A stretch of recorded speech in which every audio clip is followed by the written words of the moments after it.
Hello दोस्तों, स्वागत है आप सभी का हमारे YouTube channel everyday Bhojpuri updates में। दोस्तों, आप सबको बता देना चाहते हैं कि पावर स्टार पवन सिंह और खेसारी लाल यादव का ज़बरदस्त टक्कर होने वाला है।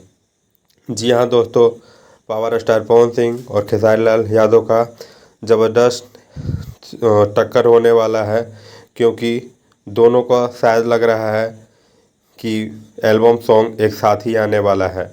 क्योंकि पावर स्टार पवन सिंह का कल पोस्टर रिलीज हो चुका है, धनिया ए जान, जिसके लिरिक्स राइटर विजय चौहान है, जो काफ़ी बेहतरीन सॉन्ग आने वाला है। एकदम देसी अंदाज वाला सॉन्ग होने वाला है।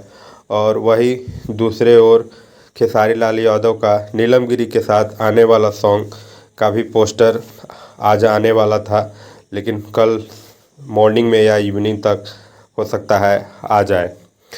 तो उसका क्लिप कुछ वायरल हो चुका है, जो काफ़ी बेहतर है और काफ़ी बेहतरीन है।